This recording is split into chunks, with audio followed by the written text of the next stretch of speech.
Before I begin this episode, I just want to take some time to shout out another podcast. I've mentioned in my episode about my favorite podcasters that there's a podcaster named Sarah Turney who has a podcast called Voices for Justice. In her podcast, she dedicates the entire first season to the disappearance of her sister, Alyssa Turney. And it's a very interesting case, and it's a very solvable one, and it looks like it's coming to the point where justice is being served. And because of that, season 2 it's about to start today in a few hours. And she's tweeted she's going to use the podcast to talk about other cases. And I don't know if each season is going to be a different case, or if she's going to have multiple series within each season, like Riddle Me That does. I'll save that for another time. Sarah Turney tweeted episode 1, Angela Green's part 1 is out now for Patreon, for the Patreon family, and out tomorrow for the public. And that's today. It's 3:06 a.m. on Thursday, the 7th of January, 2021. So later today, it's louder than usual. I hate this computer.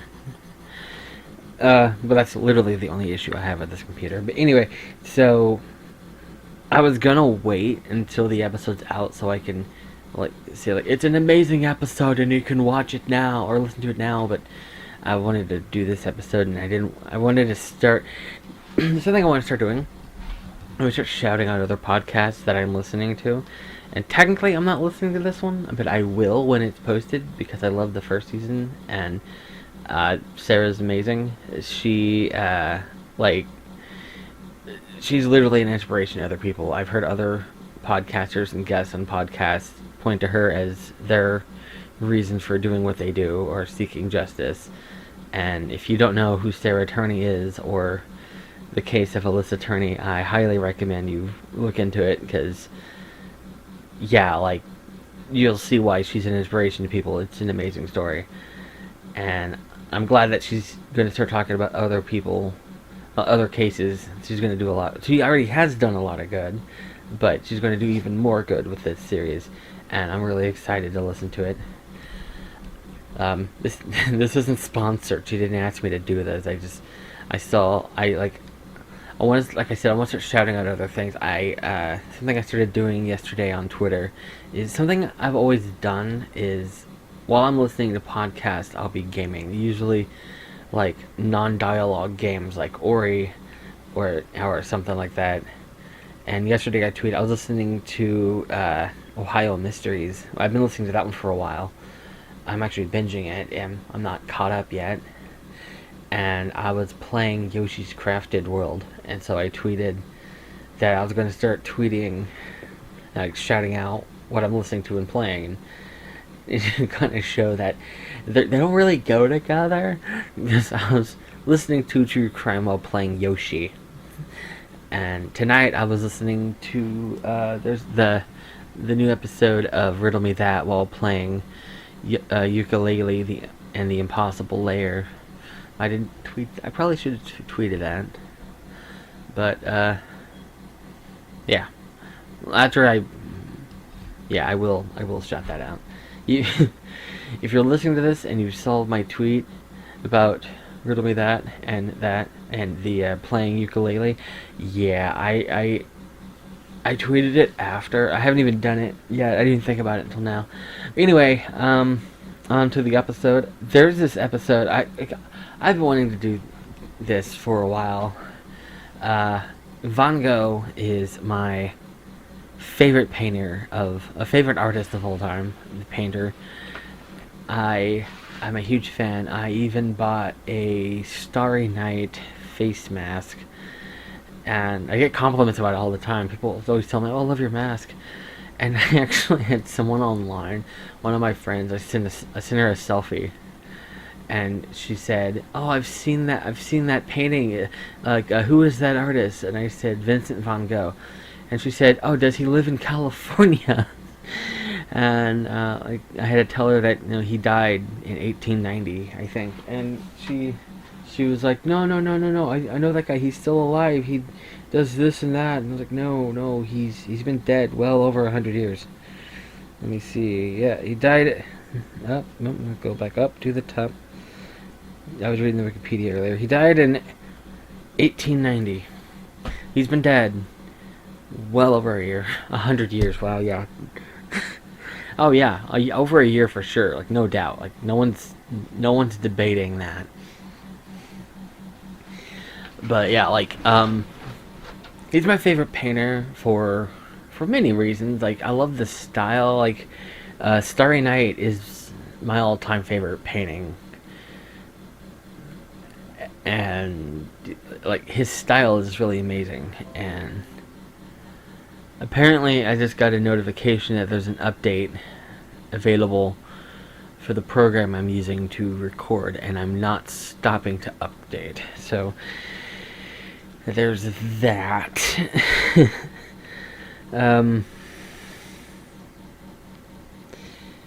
Yeah. There is. In fact, my cover image on Facebook is Starry Night over the Rhine, over the Rhone. I've never known how to pronounce it.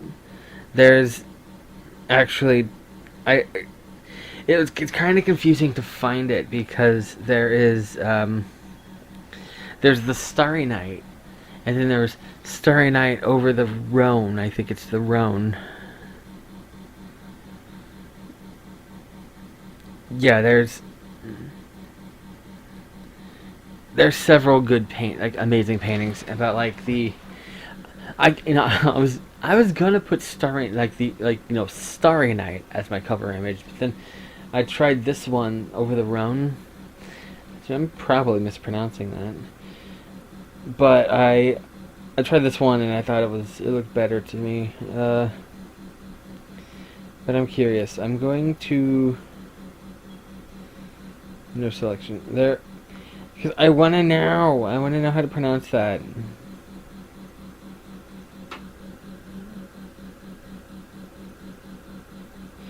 It's even a real but there it is. Rhone has a it's an actual place. Rhone. Apparently I pronounced it right. Okay, good. Yeah. If you're...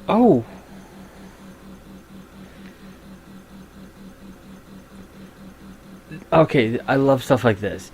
Especially this. Van Gogh based a lot of his paintings, especially places like this, on actual places, especially where he lived or stayed or whatever.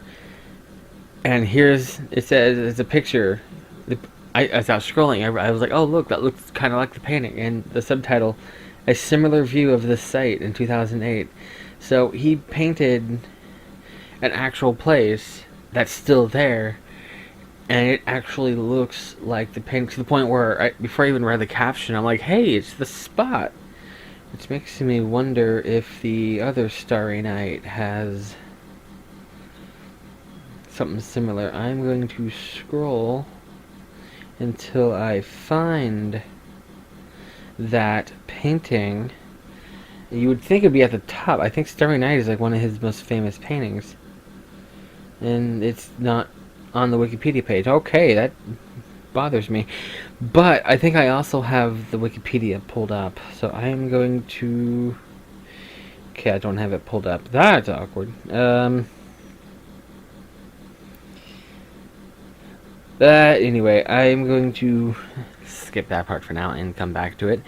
I want to talk about his story. Wait, why is there next to his name?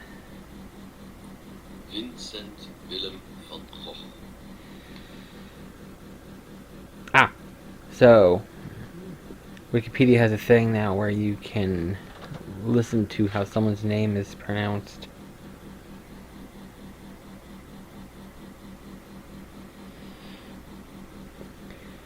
I don't know if that's new or if I just never noticed it before, but yeah, his name is Vincent. I thought it was Willem Van Gogh, but apparently it's Willem.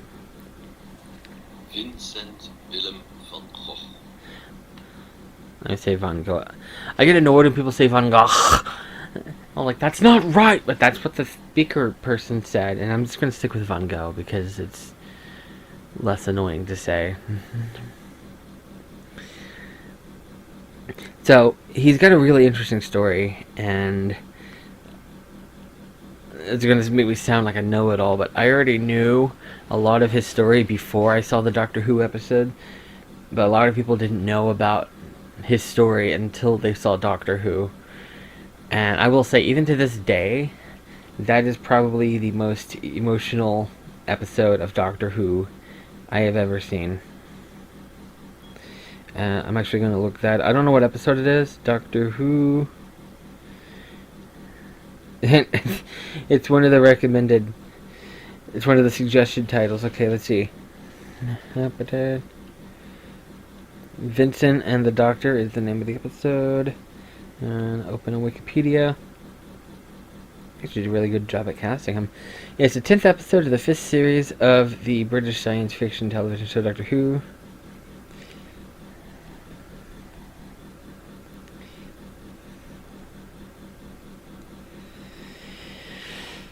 So, I'm gonna come back to that. I want to talk about his story, actually. The Vincent Van Gogh. It has a section on life. Let's see, where is it? Oh no, I just read it. Born into an upper middle class family, Van Gogh drew as a... Oh yeah, I'm gonna mostly be reading in this episode. I know I said I hate doing it, but yeah, probably gonna have to for this one. Born into an upper middle class family, Van Gogh drew as a child and was serious, quiet, and thoughtful. As a young man, he worked as an art dealer, often traveling, but became depressed after he was transferred to London. He turned to religion and spent time as a Protestant missionary in southern Belgium. He drifted in ill health and solitude before taking up painting in 1881. Having moved back home with his parents, younger brother Theo supported him financially, and the two kept a long-distance correspondence by letter. His early works, mostly still lifes and depiction of peasant laborers, contain few signs of the vivid color that distinguished his later work. In 1886, he moved to Paris, where he met members of the avant-garde, including Émile Bernard and Paul.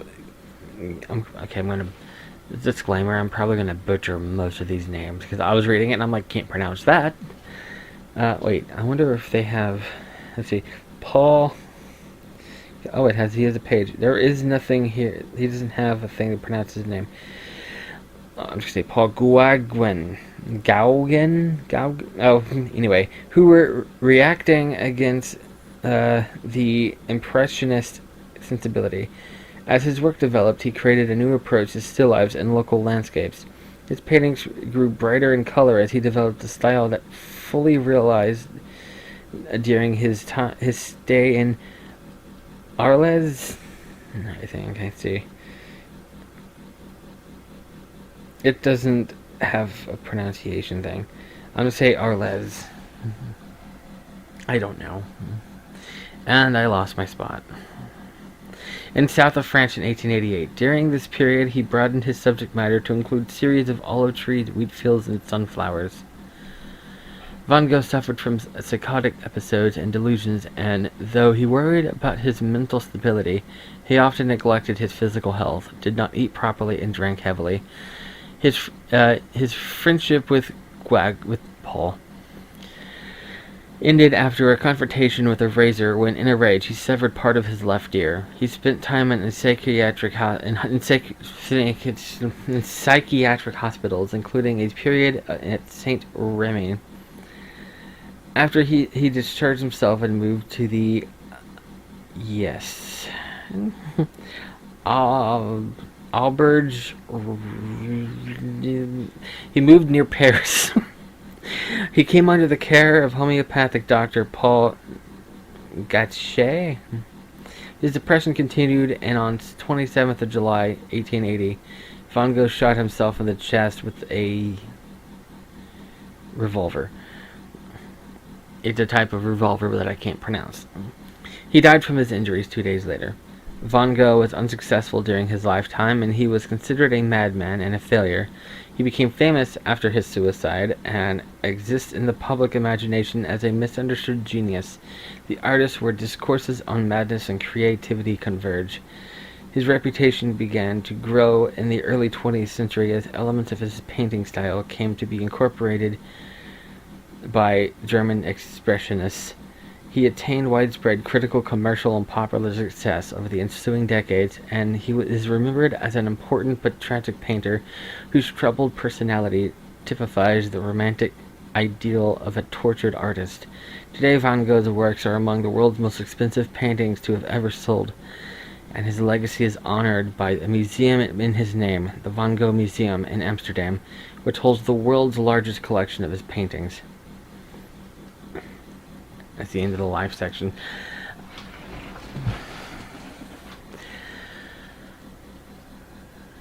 So, yeah, that was very sparing when it comes to the life of Van Gogh.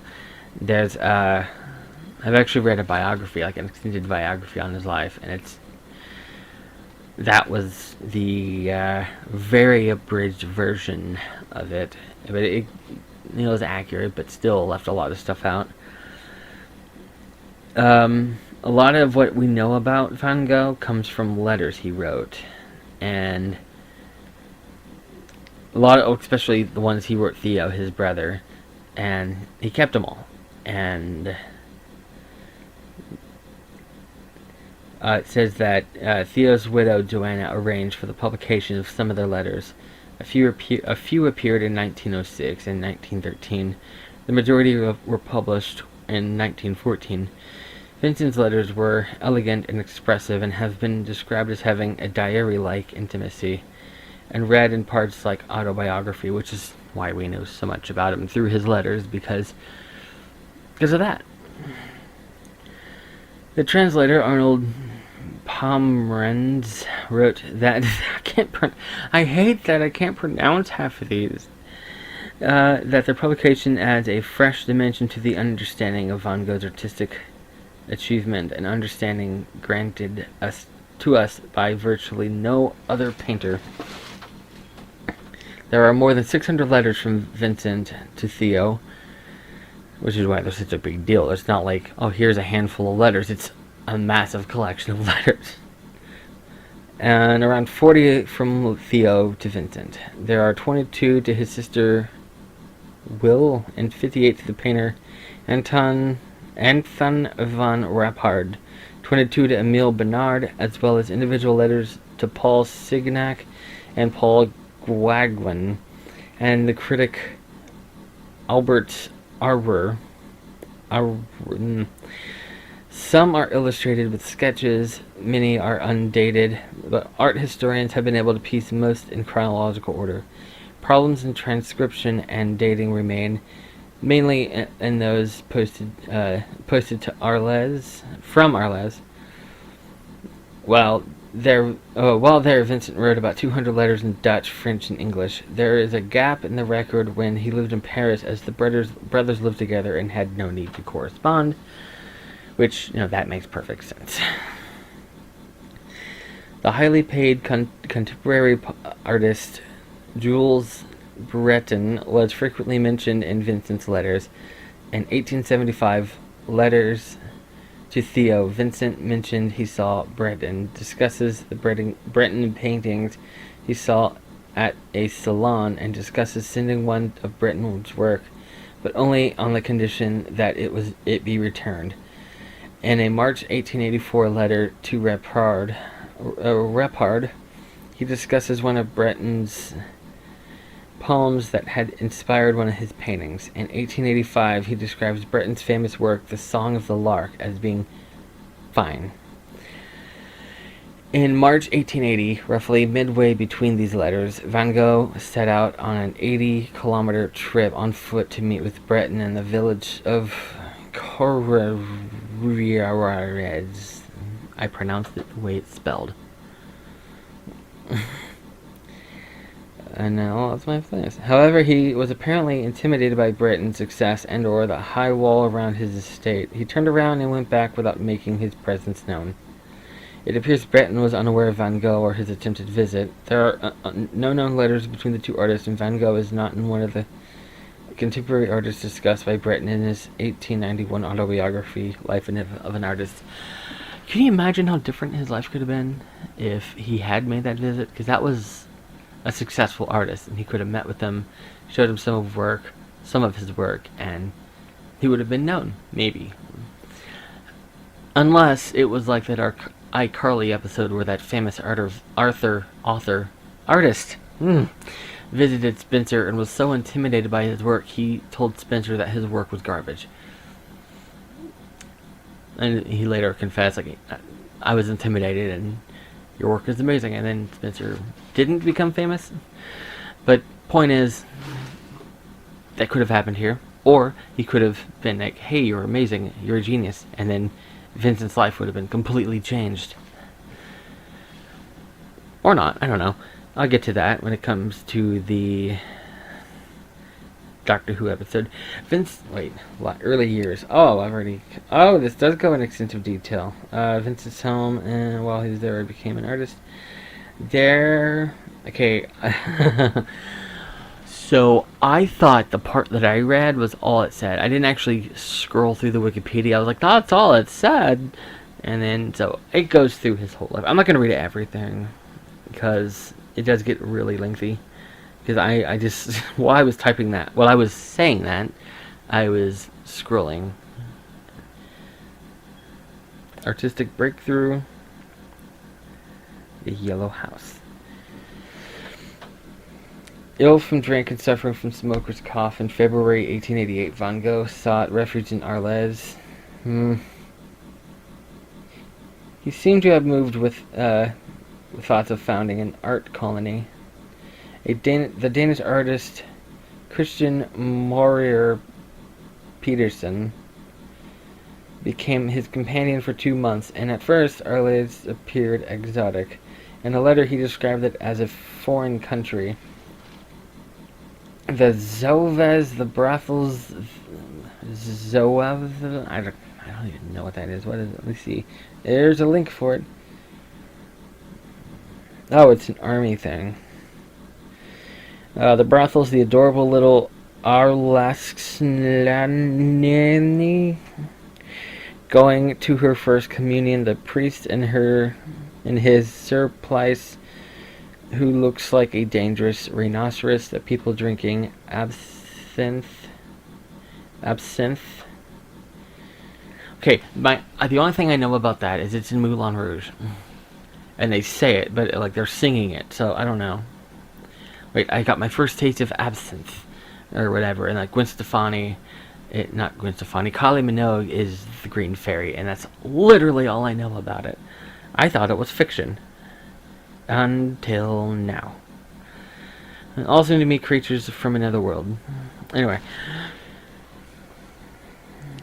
The time in Arles, I'm still thinking I'm mispronouncing that, but anyway, became one of Van Gogh's more prolific periods. He completed 200 paintings and more than 100 drawings and watercolors.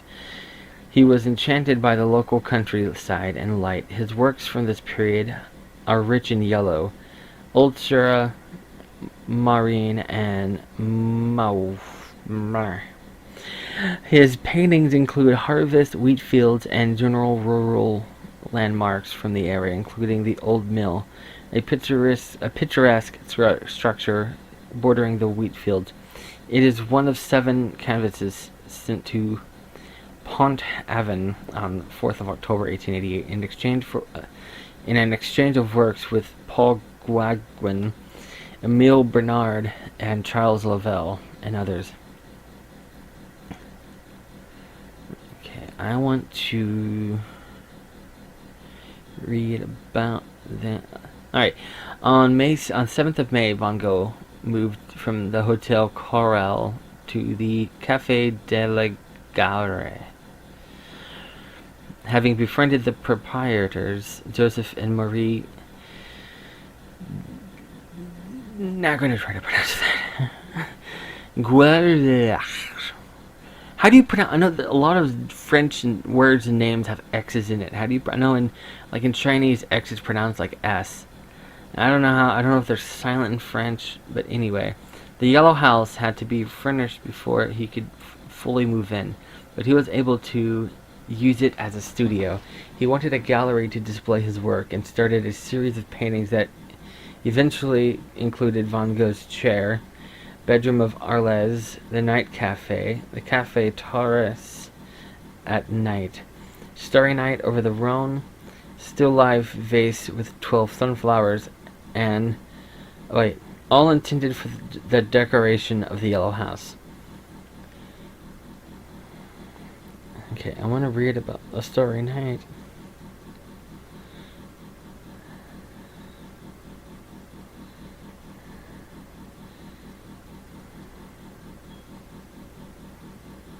I don't think it talks about the.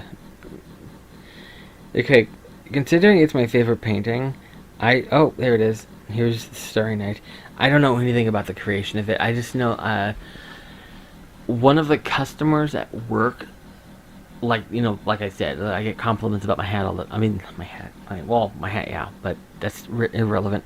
But my mask, I got compliments about my mask, and one customer says that he actually visited the museum it's housed in, and he's told me that it's massive. And I don't know how big that is, but I was imagining I don't know, I don't know what I was imagining, and I'm not an art expert, so I was imagining a normal, because I've been to art museums and there's a typical size of art, and then I saw a picture somewhere after he said that. I was curious, and I looked it up, and I saw people dwarfed people. It wasn't the size of a wall, but it was if it was laying on the ground, it's if it was sitting on the ground, standing up, several people could, 2 or 3 people, it looked like, could stand across it. So it was huge, but it wasn't wall massive. I don't know.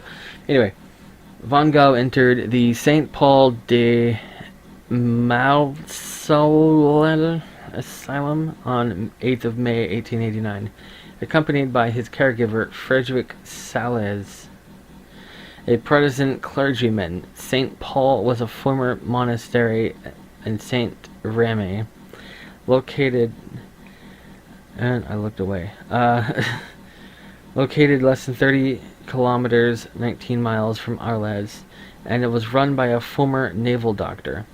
Van Gogh had 2 cells with barred windows, one of which he used as a studio. The clinic and its garden became the main subjects of his paintings.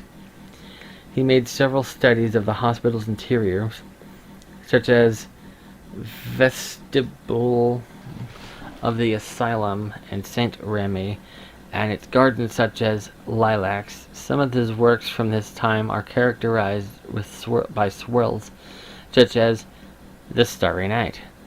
He was allowed short supervised walks, during which time he painted cypresses and olive trees, including Valley with Ploughman, seen from above, olive trees with the Alpilles in the background, 1889, cypresses, 1889, cornfields with cypresses, country road in Provence by night. In September 1889, he produced 2 further versions of Bedroom in Arles. Limited access to life outside of clinic resulted in a shortage of subject matter. Van Gogh instead worked on interpretations of other artists' paintings, such as Millais' The Sower and Noonday Rest, and variations on his own earlier work. Van Gogh was an admirer of the realism of Jules Breton, Gustave Courbet, and Millet. I don't know. And he compared his copies to the musicians interpreting Beethoven.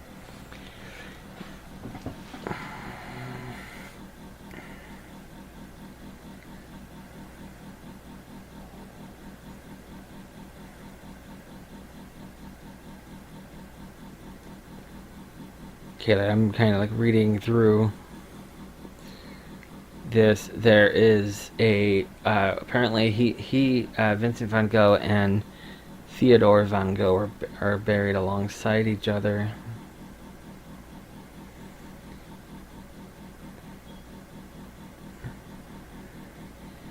Right, there have been numerous debates as to the nature of Van Gogh's illness and its effect on his work, and many retrospective diagnoses have been proposed. The consensus is that Van Gogh had an episodic condition with periods of normal functioning. Perry was the first to suggest. Apparently, I skipped that part that said who Perry was. I'm not seeing it. Okay. Perry was the first to suggest bipolar disorder in 1947, and this has been supported by psychiatrists Hemphill and Bloomer. Biochemist Wilfred Arnold has countered that the symptoms are more consistent with acute intermittent porphyria, noting that the popular link between bipolar disorder and creativity might be spurious. Temporal lobe epilepsy with bouts of depression has also been suggested. Whatever the diagnosis, his condition was likely worsened by malnutrition, overwork, insomnia, and alcohol. The gun Vincent Van Gogh was reputed to have used was rediscovered in 1965 and was auctioned on 19 June in 2019 as the most famous weapon in art history. The gun sold for 162,500 euros, which was 144,000 pounds and $182,000, almost 3 times more than expected. Van Gogh drew and painted with watercolors while at school, but only a few examples survive, and the authorship of some has been challenged. When he took up art as an adult, he began at an elementary level. In early 1882, his uncle, Cornelius Marinus, owner of a well-known gallery of contemporary modern art in Amsterdam. Wow, contemporary art in Amsterdam. I'm adding words here. Asked for drawings of the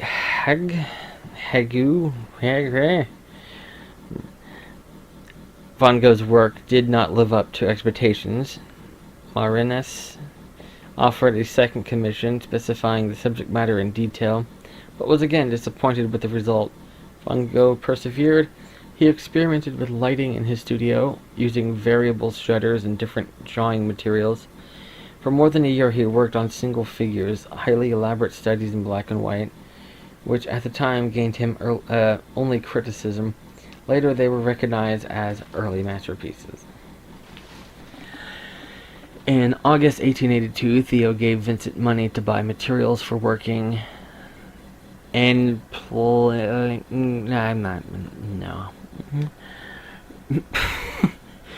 I can't pronounce that. For working a style I can't pronounce. Vincent wrote that he could go on painting with new vigor. From early 1883, he worked on multi-figure compositions. He had some of them photographed, but when his brother remarked that they lacked liveliness and freshness, he destroyed them and turned to oil painting. Van Gogh turned to well-known school artists. School artists like 2 names I can't pronounce. I'm not going to try. And he received technical advice from them, as well as from painters like de Bach and van der Welle, both of the school's second generation.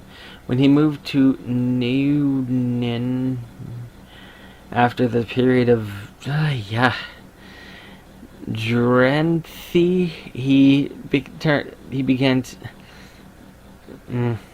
he began several large paintings, but destroyed most of them.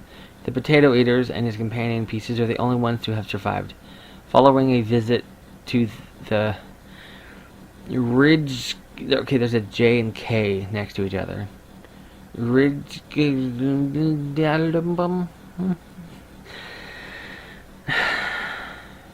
Van Gogh wrote of his admiration for the quick, economical brushwork of the Dutch masters, especially Rembrandt and Frans Hals. He was aware of many of his faults were due to lack of experience and technical expertise, so in November 1885 he traveled to Antwerp and later Paris to learn and develop his skills. Theo criticized the potato... Wait, is this the potato eaters? No. Theo criticized the potato eaters for its dark palette, which he thought unsuitable for a modern style. During Van Gogh's stay in Paris between 1886 and 1887, he tried to master a new lighter palette. His portrait of Pierre Tanguy shows his success with a brighter palette, and it is evidence of an evolving personal style. Charles Blanc's Tristes, that's an English word and I still can't pronounce it. And I've seen it before. I don't know what it means, but I know the word. Meh. Tristes on color interested him greatly, and led him to work on complementary colors. Van Gogh came to believe that the effect of color went beyond the descriptive. He said that color expresses something in itself. According to Hughes, Van Gogh perceived color as having a psychological and moral weight, as exemplified in the garish reds and greens of the Night Cafe, a work he wanted to express the terrible passions of humanity. Yellow meant the most to him because it symbolized emotional truth. He used yellow as a symbol of sunlight, life, and God. Van Gogh strove to be a painter in rural life and nature, and during his first summer in Arles, he used his new palette to color landscapes and traditional rural life. His belief that the power existed beyond the natural led him to try to capture a sense of that power with the essence of nature of his work, sometimes through the use of symbols. His renditions of the Sower, which at first copied from Jean-Francis Millet, reflect Van Gogh's religious beliefs. The sower as Christ, sowing life beneath the hot sun. These were themes and motifs he returned to often to rework and developed. His paintings of flowers are filled with symbolism, but rather than use traditional Christian iconography,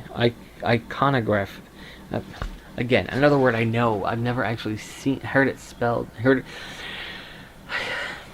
know what I mean, never heard it said, iconography, he made up his own. Where life is lived under the sun, and work is an allegory of life. And Arles, having gained confidence after painting spring blossoms and learning to capture bright sunlight, he was ready to paint the sower. Van Gogh stayed within what he called the guise of reality, and was critical of overly stylized works. He wrote afterwards that the abstraction of Starry Night had gone too far, and that reality had receded too far in the background. Hughes described it as a moment of extreme visual ecstasy.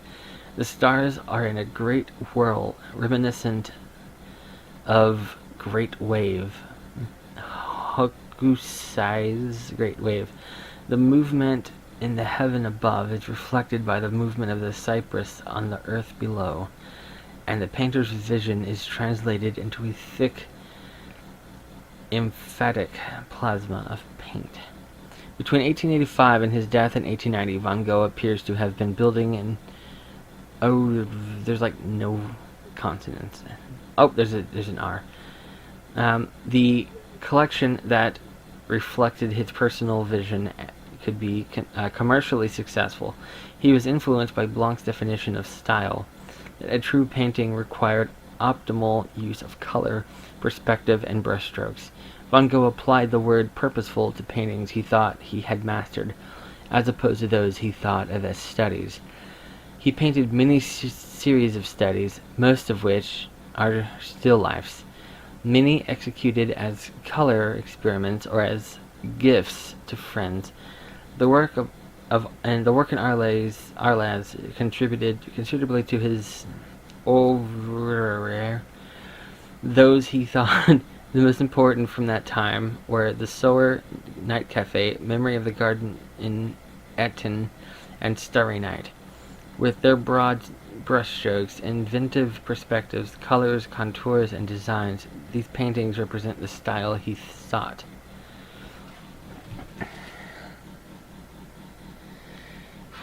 And the reputation and legacy. After Van Gogh's first exhibitions in the late 1880s, his reputation grew steadily among artists, art critics, dealers, and collectors. In 1887, André Antoine hung Van Gogh's alongside works of George Seurat and Paul Signac and at the Theatre Libre in Paris.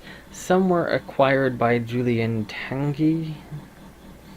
I know I'm butchering all these words and names. I don't speak French. Some of these aren't French, or one of them I know was Dutch. But anyway, and embarrassingly, some of them were English. Some were acquired by, I already said that. In 1889, his work was described in the Journal of Le Moderniste Illustré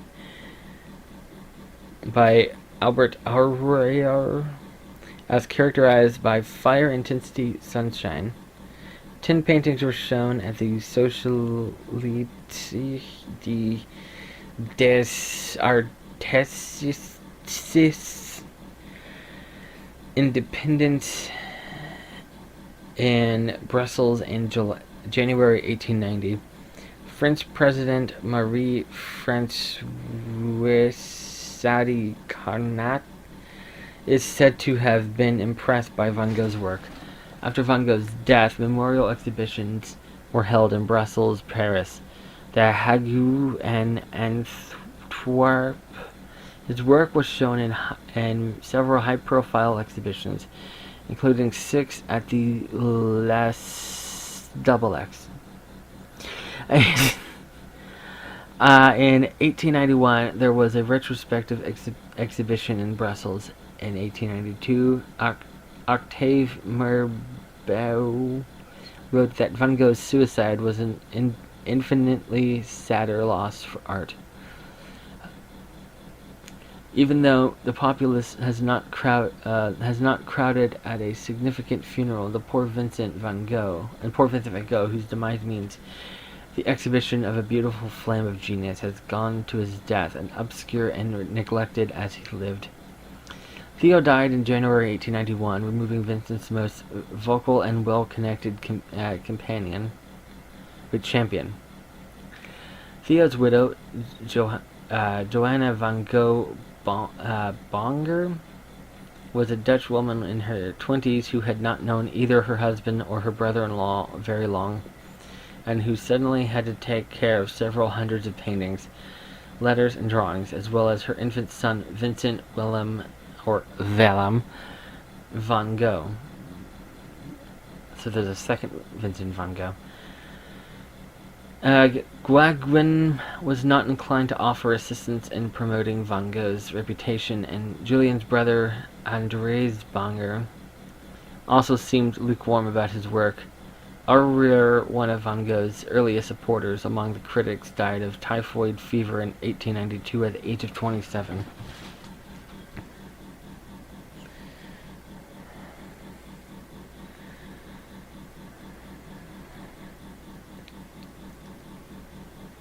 Yeah, and most of the rest of his things I've already said, like most expensive paintings in the world and all that. Alright, I want to go back to the... Actually, before I go to Doctor Who, I want to talk about a movie that came out in 2017. I watched it, and it is incredible. And when I first heard the idea of it, I was like, yeah. It was amazing. I love the idea. It's basically a fully animated movie. Actually, I'm going to read what this says. It's called Loving Vincent. It says, Loving Vincent is a 2017 experimental animated biographical drama film about the life of the painter Vincent Van Gogh, and in particular, the circumstances of his death. It is the first fully painted animated feature film. The film, written and directed by Dorota Kobalia and Hugh Welchman, is a Polish-UK co-production funded by the Polish Film Institute and partially through a Kickstarter campaign. Okay, it says, each of the film's 65,000 frames is an oil painting on canvas created using the same techniques as Vincent van Gogh by a team of 125 artists drawn from around the globe. I watched it and it is incredible. I don't know if it's like a true story because it talks about there's a conspiracy theory, and I don't know whether to believe it or not. It says that he didn't kill himself, that he got into an argument with somebody, and they shot him, and instead of turning them in, he said he shot himself. And the film is that story. It's basically a detective. Let's see. I think it's a detective. I saw on 1 year after Vincent van Gogh's suicide, postman Joseph Roulin asked his son Armand to deliver Van Gogh's last letter to his brother Theo. Roulin finds the death suspicious, as merely weeks earlier Van Gogh claimed through letters that his mood was calm and normal. And so basically, that person, it starts to investigate, and at the end, I don't remember. Actually, I can just scroll to the bottom. I don't know.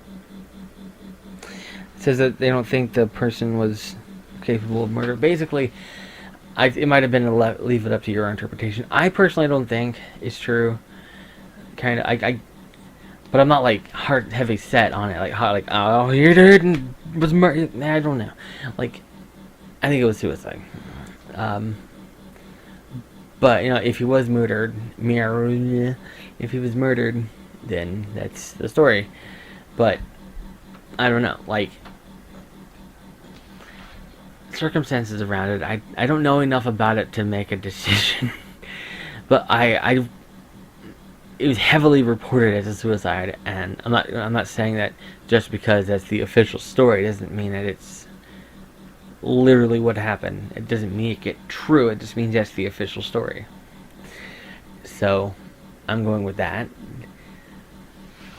I mean, technically it doesn't matter either way. I mean, it does, but it doesn't. It's like he still died, so it's not like he'd be alive now. Like I said, it was over 100 years ago. So it sucks that he died, because it looks like if he had lived a little longer, he would have seen the success of his work. Because like a year later, I don't know if his death probably helped make his work more popular. Because like they put it on exhibition a year later, and they added, oh, by the way, he committed suicide. It adds intrigue into his work.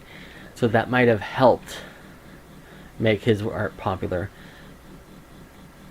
because apparently he wasn't doing too well at the time. Like, we look back on his paintings now and are like, wow, these are incredible. But like, they had a different, because I guess we're used to seeing them and like artwork like that. Back then, art was supposed to be lifelike, and like, if you're going to paint, you're going to do a portrait of somebody, and if you're going to, like, why are you painting tulips? Like, there's a family over here that needs their portrait drawn. Why aren't you drawing them? That sort of thing. That's what I read in like an art history thing.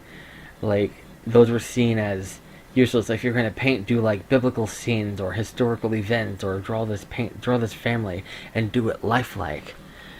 And then like abstract art, or if I don't know if it existed back then, if that's a more modern thing, but like stuff like that and like Starry Night were looked upon as pointless, But with the advent of I don't know if that's the right word, with the invention of the camera, and you can take pictures of people instead of having to do portraits, that art style kind of phased out, because why sit for a portrait when you can get your picture taken? Granted, at first, when photography became a thing, cameras were not like they are now, and you actually had to sit still for like a minute while it takes your picture. But it's still a lot quicker than sitting down for hours at a time getting your portrait painted. And so that's when you get like the more like creative artistic work, because painters got to do something. Well, let's do abstract, let's expressionism and all that sort of stuff. But whether he would have still killed himself if he knew he was famous, that's where I get to the Doctor Who episode. The Doctor Who episode, most people remember it for the ending, and because like the story is like the Church of Alvers, I think it's pronounced. It's a painting he did, and in the episode, there's like a demon or something. And I'm trying to, I'm looking at the thing. There's some kind of creature in there, and they have to stop it. And like, I haven't seen the episode in so long, I don't remember every detail, but that's like the plot of the thing. And like, let's see, it was the 11th Doctor, which was Matt Smith, I believe. Yes. And then Amy was the companion. Amelia Pond. Or Amy Pond. She was played by Karen Gillan, which, she's famous now for a bunch of movies like Jumanji. But I don't know if she started in Doctor Who, but that's where I first heard of her. She was a companion.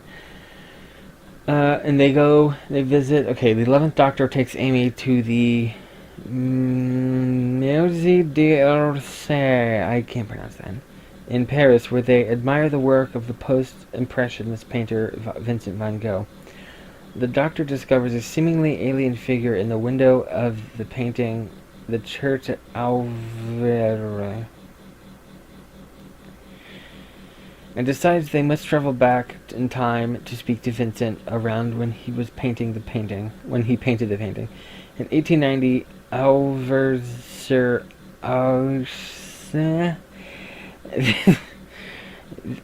was done reading the Vincent Van Gogh article. I'm like, okay, I'm done pronouncing these things, but nope. They find Vincent lonely at a cafe. A young girl is murdered outside the cafe. When the trio go out to see what happened, they are stoned by locals who blame Vincent's insanity for the killing. The Doctor and Amy talk Vincent into letting them stay the night, and they return to his home. That evening, Vincent confesses that his works have little value to anyone else. Amy goes outside and is attacked by a creature that only Vincent is able to see. He sketches it for the Doctor, who identifies it as a Craphaeus. After initially feeling distraught that everyone leaves him, Vincent joins the Doctor and Amy at the church to paint it. Vincent begins to paint and soon spots the Craphaeus inside.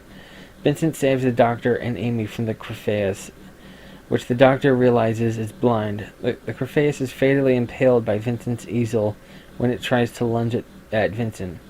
Vincent empathizes with its pain. The Doctor and Amy take Vincent in the TARDIS. Oh yeah, something I guess they're not seeing here. Amy wants to save Vincent because everyone knows his story.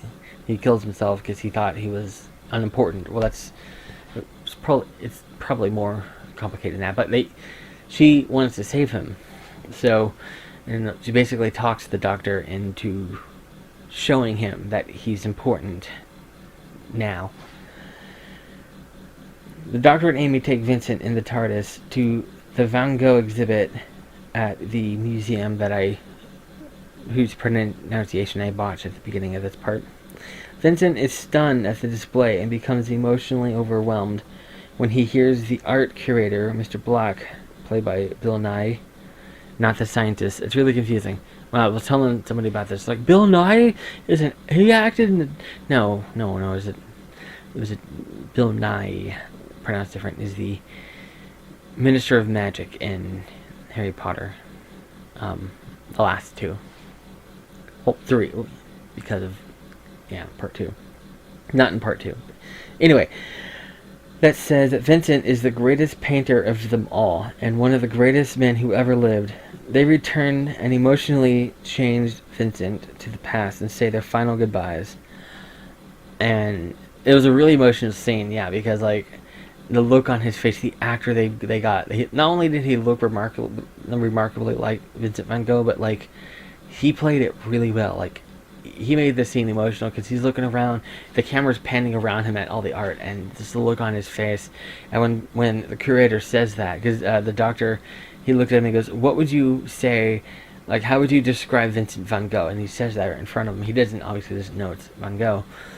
And he says that, and Vincent's like, thank you so much. And they take him back to his time. Okay, they return an emotionally changed Vincent to the past and say their final goodbyes. As the Doctor and Amy return to the present, Amy is confident that there will be hundreds of new paintings by Vincent waiting for them, though the Doctor is less certain. Amy is crushed to learn that Vincent still committed suicide weeks after their adventure at the age of 37. The Doctor explains that life is a mixture of bad and good, and while their brief encounter with Vincent didn't undo all the bad, they added some good to his life. The evidence is in Vincent's displayed works. The face no longer appears in the church, and now, faced with 12 sunflowers, bears the inscription for Amy.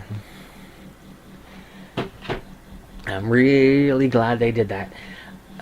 It would have been, really easy for them to have played that scene, had a really emotionally powerful scene, send them back, and then, like, there were hundreds of new Vincent Van Gogh paintings. But by keeping it so that he still killed himself, it really shows, the reality that depression is illogical, basically.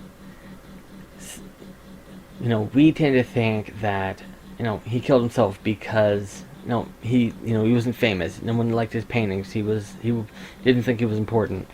But it could be a lot more complicated than that.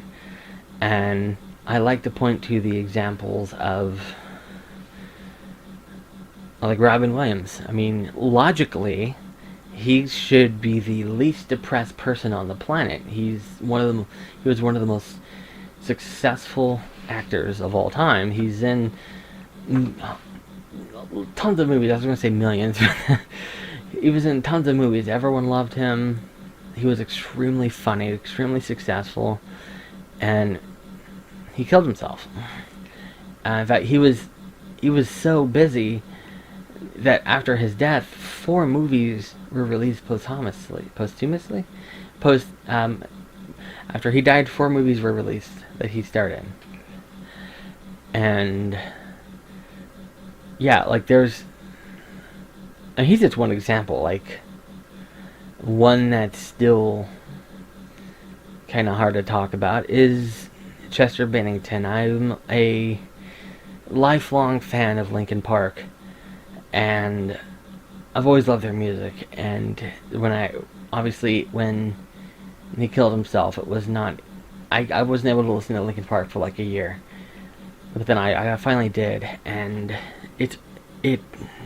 you can hear it in the songs. I mean, all of, even the early songs, like In the End, were like, I don't know, like I did a post on Facebook a long time ago, like when I started, like I actually kind of like, I went through all their albums and listened to all their music again, and it was like right there, plain as day, that he was depressed and not okay.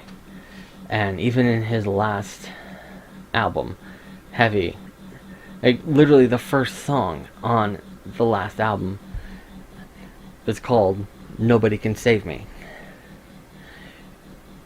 And yeah, like we all listened to it and was like, wow, this is a really good song, and was like singing along with it and all that. And then he killed himself, and we were all shocked. Like, how could he do this?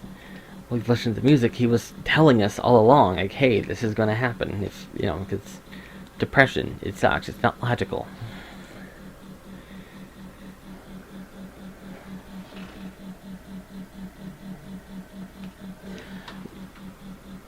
Yeah, there's countless examples of celebrities who took their own lives. It doesn't even make sense. Because and then people try to rationalize it. They say it doesn't. They had no reason to kill themselves because they're so successful. They have all this money. They have a lot of fans.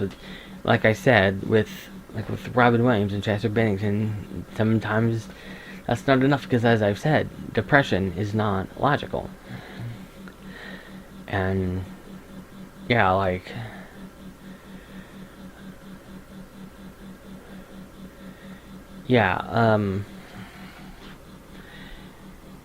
a bunch of people struggle with depression. It's a common thing, actually. Not surprisingly, it used to be kind of a taboo thing where, like, if you say you're depressed, people would say, "Why don't you just try to cheer up?" In 2016, I was actually diagnosed with depression, anxiety, and PTSD. And when I tried, it doesn't really happen now, but before, I would tell people, I was diagnosed with depression, and was told, "Oh, you should try to cheer up. Try to watch funny movies, or listen to Weird Al or something." And it's like that doesn't it doesn't always work like that. Like, I could be watching a funny movie, and I could be having a great day. I could be having, I'm off work, I'm playing an awesome game, eating ice cream or whatever. I'm having the greatest day I've had in a long time, and then all of a sudden it hits, and I'm like, you lose motivation. You don't want to do anything. There's been times where literally everything's going good, and I don't feel like playing anything. I turn the Xbox off and I lay down. And I scroll Facebook. There's been last weekend I had 3 days off in a row, and when I saw that on the schedule, I was like, because I had 2 days off at the end of the schedule, and then I had 1 day off at the end of the schedule, and then I had 2 days off at the beginning of the next schedule, so I had 3 days off in a row. And when I saw that, I was like, oh yeah, I'm going to get so much done. And I was thinking about doing I was going to work on the website that I was talking about. I was going to play further. There's several games I still have yet to finish. I'm still watching several TV shows I'm trying to catch up on, and all sorts of stuff. Nothing particularly productive, just stuff I personally want to get done. Finish. I still haven't finished Assassin's Creed Valhalla, and I bought that 3 months ago, or whenever that came out. I pre-ordered it. I've been playing it, and I still haven't finished it. And I want to finish that. I want to know what happens. I'm a huge fan of that series, and I'm watching Star Wars: The Clone Wars because for some reason I haven't watched it, and it ties so much into The Mandalorian. I want to watch The Clone Wars and Rebels so I can understand The Mandalorian better, and I still haven't done that. And so when I had those 3 days off, I'm thinking, I'm going to get all this stuff done. And you know what I did most of the time? I laid in bed scrolling Facebook. I kept telling myself, oh, in a little bit I'm going to get up and I'm going to turn on the Xbox. No. And when I did turn on the Xbox, I didn't open a game. I opened YouTube, and I just watched Mojo, or list videos and stuff like that. Fun facts, but nothing really, nothing productive. I wasn't getting anything done, So that was just one example. But another is kind of part of the reason I started this podcast was something to do, really. It's like I said, like I don't expect this to take off and become like a huge hit or be on like Apple Podcasts top 10 list or anything. I don't even expect anyone to listen. I know very few people that actually listen, and that's not why I made it. It's literally something to do. I scroll through the YouTube thing, and very few of the videos have any views, and I'm like, okay, it's still fun to do. It's something to do, and I guess partially because of that, and like the depression and the anxiety, like messing with me and stuff. Sometimes I keep thinking I keep getting recommended by other podcasters, like most notably like Reverie, Paige from Reverie. She's always tagging me in podcasts I'll listen to, and Riddle Me That's always tagging me in posts. And then like Family Plot, they're always doing these massive shout outs, and they're always including me. But in my mind, like the depression and anxiety are like telling my mind like they shouldn't be adding you because you're not a real podcast, because I don't know, like I keep telling myself it's not a real podcast, I'm just uploading myself talking. But isn't that what a podcast is? I'm on podcast platforms. I'm using a podcast host to post this. I'm putting it in video form. I'm on Spotify. I do logos and stuff. I don't even have a producer or sponsorship or network or anything, but I'm on all these podcast platforms. I've befriended podcasters, but in my mind I keep telling myself, or like it's not even me telling me, it's like the depression and anxiety telling me it's not a real podcast. It's just me posting something, pretending to be a podcast. I don't know.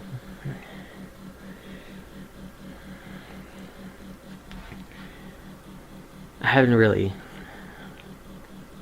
said that to anyone before. I kind of hinted at it at one point to somebody. I was like, I don't know. It's nothing. It's just something I do on the side. It's nothing important. Like sometimes I'll bring it up, like if I'm at work or if I'm talking to somebody online, and I'll like, hey, I got a podcast, and I don't know if they're like not interested or if they think I'm bragging or something.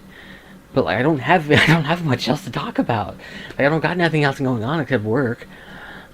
So it's like I don't want to talk about work all day. So it's like, hey, I got this podcast I do. And sometimes they roll their eyes and like, oh, okay. It's like everyone has a podcast. And it's not a big deal. It's just a podcast. It's not even a podcast. You're not a real podcaster.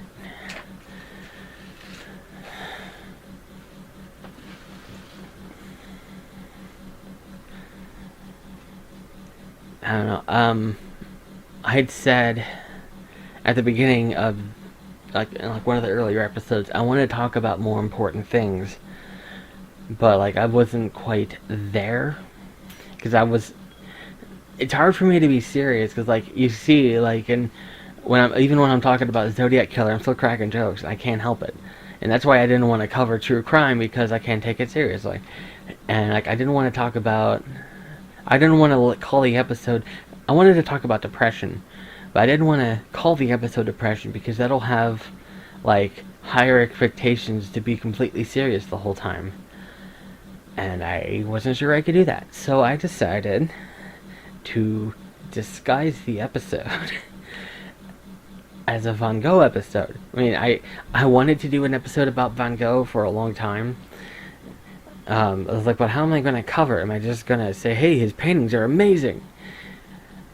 And then it actually occurred to me the other day that, he was depressed, he killed himself. There's that Doctor Who episode. Hey, I know what I can do. And the logo I used for this episode, I actually made it a while back. Because I knew I was going to do this episode. And with the Digressor logo, Starry Night, and then Vincent as his self-portrait, and then Van Gogh as the Starry Night at Rhone. I just learned the name of that. I never knew the name of that painting until tonight. I literally looked it up. Like, on the spot. When you heard me going, it's called this. That's when I found the name of that painting. It's the painting I have as my cover image, and I didn't know what it was called. I literally looked up Vincent Van Gogh paintings. It's one of them, one of the first ones. I'm like, that one. So, but anyway, yeah, like, so I kind of merged the two ideas. I wanted to do an episode about Van Gogh, and I wanted to do an episode about depression, and I didn't know how to talk about either of them, so I decided to merge the two and kind of use Van Gogh as the launch point to talk about that, because I actually stopped talking about having depression a long time ago because I guess the stigma around it. Because if I post, sometimes I'll talk about it and they'll be like, "Oh, you're just doing it you're just saying that for attention or whatever. Just cheer up." Like, people stop saying that because I stopped talking about it. But it's kind of hard not to talk about the anxiety that I get sometimes, because I have anxiety attacks at work. So I kind of have to be like, oh, that was an anxiety attack. I wasn't freaking out. I was having an anxiety attack. We get I get miniature anxiety attacks where, like, the shortness of breath and you're like shaking and start to get anxious. I get the big anxiety attacks, like hyperventilating and crying. I get that once a year, sometimes twice. But I have like little anxiety attacks like all the time. And yeah, I think the last big one I had, I was actually working 2 jobs at the same time. I was in the Ghost Stories episode. I talked about I was working at a restaurant. Well, that overlapped with my current job at the convenience store, and I was literally working every single day without a day off. Sometimes I would work a double. I would work mornings at the restaurant, get off, literally have to carry a change of clothes with me for work, and I'd get off at the restaurant, walk to the convenience store, change clothes, and then clock in. And it was non-stop. I barely had time to sleep. And then one day at church, I don't remember the date. If I looked on my phone, I could see the date. But it was middle of, I want to say October or November. It just kind of got to me. Like, I don't remember what they were talking about, but they were talking about something like that. It was like they were unknowingly speaking to me because they were talking about taking on too much, more than you can handle, and taking a break. And it just kind of like clicked, and I walked to the back into the nursery where there's no more kids at my church, so the nursery's never used. So I walked in there, closed the door, and had an anxiety attack. I was like hyperventilating and crying and shaking and holding my hands to my head, and I didn't think anyone could hear me. And there was a light knock on the door, and one of my friends from the church walked in, asked if I was okay, and he said, he came over, sat next to me, put his hand on my shoulder, put his arm around me, and said, "Just so you know, we're all out there praying for you because we can hear you." And I was like, oh no, they could hear me. And so when I went back up there, they were like, "We know you're going through a lot right now, and you should probably drop one or the other." And I dropped the restaurant. Mostly because I was getting paid more at the convenience store, but I had to pick one. But yeah, that was the last big one I had, and that was a little over a year ago. But I still get little anxiety attacks all the time, especially at work. So those are kind of hard to ignore. The depression, on the other hand, like it's like coming out, kind of like I'll tell people I'm depressed, and they're like, you're depressed, but you're so. Some people think I'm funny. I don't know. Like, I try to be funny, but then like a lot of people don't laugh at my jokes. And then I actually had a coworker, Ellen, say, "What does it feel like when no one laughs at your jokes?" And I say, honestly, I'm more surprised when people do laugh at my jokes. But then when I say I struggle with depression, they're like, "But you're so funny." And I'm like, so is Robin Williams. Now that I said that, I should probably point out I'm not suicidal. I used to be. my best friend in the entire world has literally talked me down more times than I can count. But that was years ago. I actually had attempted before, but I haven't done that in like almost 7 years. So like, yeah. It's like at the hospital once. I was in the hospital and they had this little questionnaire thing, and it says, "Do you think about?" It said, "Are you depressed?" And I said, "Yes." It said, "Do you think about dying?" And I said, "It said yes or no." And I put, I put a C and put sometimes. And so they sent a psychiatrist to talk to me, and they were like, "Are you suicidal?" And I said, um. I don't want to die, but I don't want to live, and so they almost had me committed for that. I was like, no, I'm not suicidal. I'm not going to hurt myself anymore. I used to be a cutter. I used to do it all the time.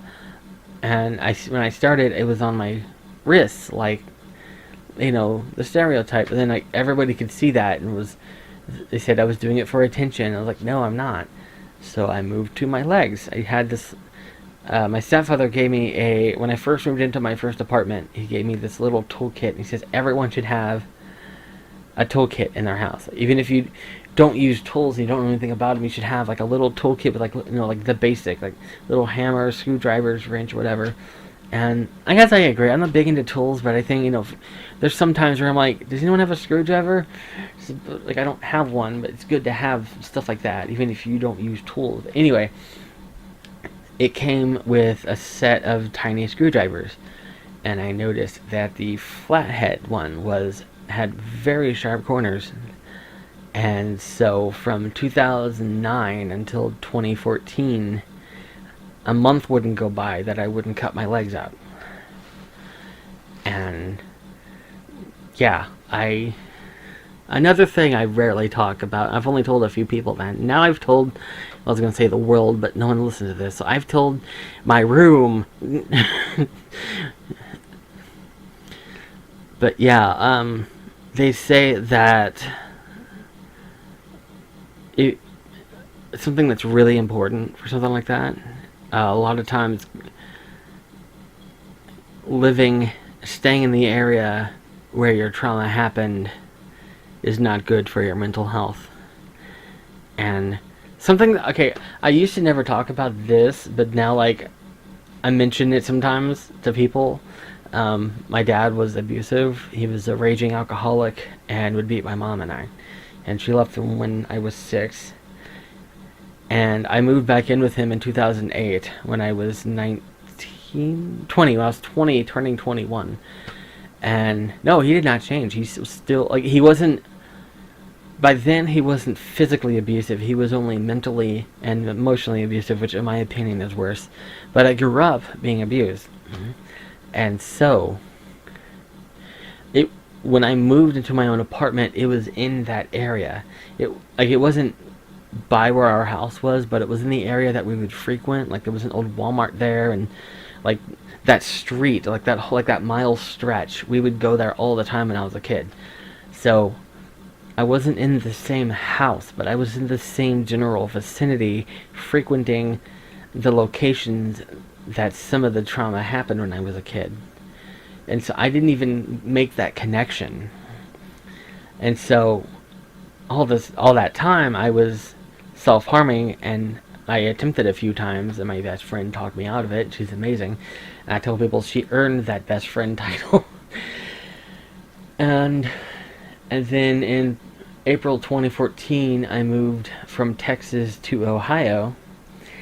And it wasn't even a conscious decision to stop cutting. I just stopped. I didn't even think about it until like a year later. I was talking with my best friend, and because like I tell her everything. It's literally impossible for me to lie to her or keep things from her. And so every time I would self-harm, I would tell her. I'd message her, and I would, like, not for attention, just because she was pretty much the only person who was supportive, and I could tell her stuff like that. And she would comfort me and talk me through it.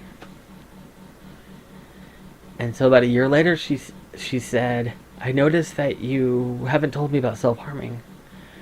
And I was like, hey, I didn't even think about that. And so when I was diagnosed with depression, I told the psychiatrist that. I was like, hey, I didn't even think about this, but here's the thing. Like, I stopped self-harming when I moved to Ohio. And that's when he told me about the whole trauma thing, like moving away from where the trauma is. And when I moved to Ohio, I had no connections. There was no trauma here. Fresh start. And so, but yeah, like that, I didn't even think about that until you said that. So I haven't self-harmed since the beginning of 2014, and I haven't even thought about it.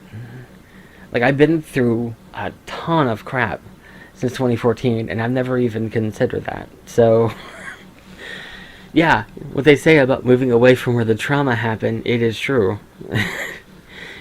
Because it's not even like a conscious thing. Like, I didn't move here saying I'm going to stop self-harming. It just had no desire to, or it's like a self-conscious thing, basically. So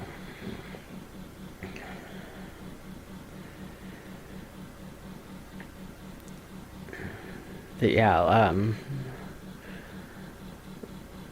that is, there's more. That's far more than I was expecting to say. Most of that I've never told. I either never told anybody or only told my close friends. So, yeah.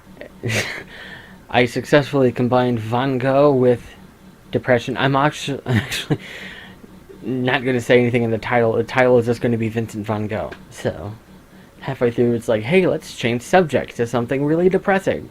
Literal depression. But yeah, like, I've been wanting to talk about more serious topics, and I figured season 2 is a good time. Like, I had a whole season 1 to talk about pop culture and history and fun things. I said that realizing that one of the topics was a literal serial killer, but you know what I mean. So, for my first serious episode, depression. But anyway, I'm going to end the episode here. Yeah. And remember, later today, actually, I'm going to check and see if she's posted it yet. Sarah Turney has that episode. The podcast is called Voices for Justice. And I'm going to scroll to it, and it's up. Angela Green, Part 1. It is available now, posted 2 hours ago. Apparently right after I started recording this. Because I literally checked. When I was talking about it, I was checking Stitcher. It wasn't up. And it says 2 hours, but it's probably rounding, because I've been recording for 23 minutes almost. So yeah, I talked about it saying, hey, it's going to be up later, and then she uploads it right then, because of course she did. But anyway, I'm going to finish this, upload it, and then go listen to that episode. I highly recommend it. I haven't listened to it yet, but I know Sarah Turney. I've talked with her, it's not like Paige and I from Reverie. She and I are friends. We talk privately, we text occasionally, we're friends. Sarah Turney and I, we've talked through Twitter interactions. Like, I'll respond to her tweets, and she'll respond, I'll respond, she'll respond. So that's how we've talked. I know her like that. Like, I'm a fan that has interacted with her. And I've listened to her entire podcast, listened to a ton of her interviews, and I know her well enough to know that this is going to be great, and I highly recommend it. The podcast is called Voices for Justice. I'm going to put the link to the episode in the show notes. And I'm going to end the episode here on that note.